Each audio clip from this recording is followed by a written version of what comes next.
Geju un lesbiešu gājiens Rīgā beidzas bez īpašiem starpgadījumiem par spīti citādi domājošo skaitliskam pārsvaram.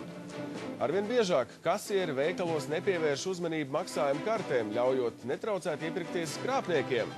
Šodien notika pēdējie treniņi pirms rīt plānotā Nordea Rīgas maratona starta. Un šodien uzzināsim arī LNT laika ziņu fotokonkursu uzvarētājus.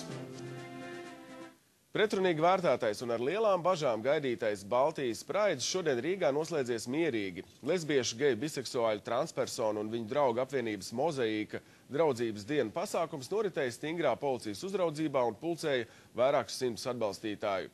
Krietni vairāk gan bija protestētāju otra puse žoga. Turpina Uldis Jaunzems. Dienas vidū Vērmanas dārza bērnu rotaļlaukums ir sestdienai neierasti tukšs. Šeit spēlējas tikai daži bērni. Nav labi sajūta, kad ir iežogot teritoriju. Bērni to nejūt? Bērni, es domāju, ka bērni nejūt. Parku apsargā desmitiem policistu, un tā teritorijā tiek ielaisti tikai lesbiešu, geju, biseksuāļu, transpersonu un viņu draugu apvienības Mozaīka atbalstītāji. Pārējiem ieeja Vērmanas dārzā ir liekta. Man vajag uz tualeti pačurāt. Tad es drīkst tagad te čurāt uz jums, zinotāt, jo jūs man nelaižiet tur iekšā. Aptuveni 300 pasākuma dalībnieki runā pārsvarā lietuviešu, igauņu, skandināvu un angļu valodā.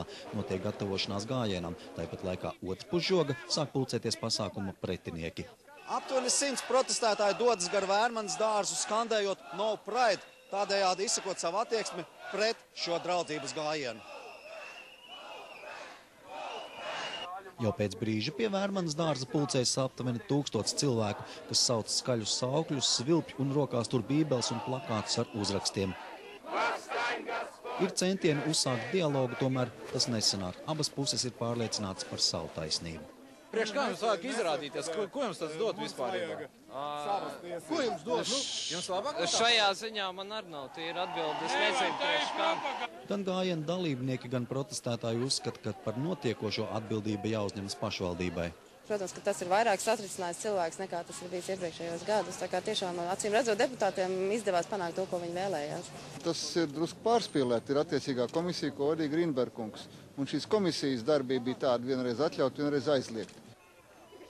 Kamēr protestētāji pie Vērmanas dārza skaita lūkšanas, tikmēr draudzības dienas dalībnieki smaidīgi un apmierināti dodas plānotajā gājienā. Tās tiek pavadīts ar skaļiem saucieniem un svilpieniem, tomēr nekādi konflikti nenotiek. Policistu ir daudz un viņi visu uzrauga.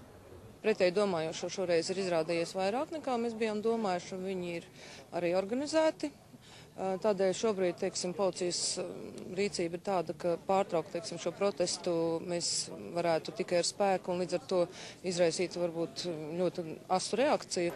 Policijas uzraudzībā gājiens virzās gar Saktas puķu tirdziņu, kur gājiena dalībnieki paspēja nopirkt ziedus un apsveikt savus draugus.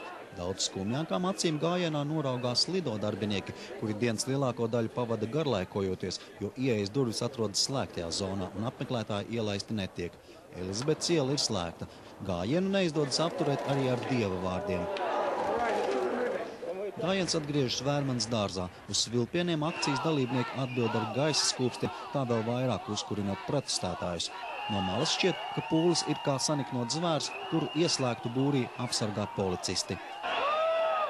Pēc gājiena apvienības Mozaīka pārstāvi paziņoja, ka nākamgad Latvijā draudzības dienu gājiens rīkots netiks. Galvenais pasākums – Baltijas valstu praids nākošgad notiks Lietuvas galvaspilsētā Viļņā. Uldis Jaunzems, Aivars Baltmans, Rojs Rants, LNT. Policija pie Vērmanas dārza šodien aizturējusi divus nemieru cēlājus. Viens vīrietis aizturēts par atrašanos alkohola reibumā sabiedriskā vietā, bet otrs par neatļautu priekšmetu, proti dūmu sveces ienešanu publiskā pasākumā.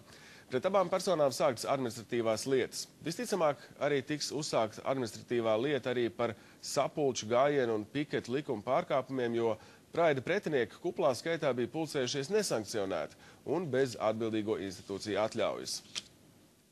Šodien arī Krievijas galvaspilsētā Maskavā notika līdzīgs pasākums, tiesa gan Maskavas doma to nebija atļāvusi. Tāpēc Krievijas milicija nevilcinājās likt lietā spēku, geju demonstrāciju izdzināja un aizturēja 30 cilvēkus. Vēlāk milicija aizturējusi vēl citus homoseksuālistu tiesību aizstāvis, kas mēģināja runāt ar žurnālistiem. Starp aizturētajiem bija ASV un Lielbritānijas geju tiesību aktīvisti, kas pēc atbrīvošanas milicijas rīcību raksturoja kā vardarbīgu. Premjera Valda Dombrovska pārstāv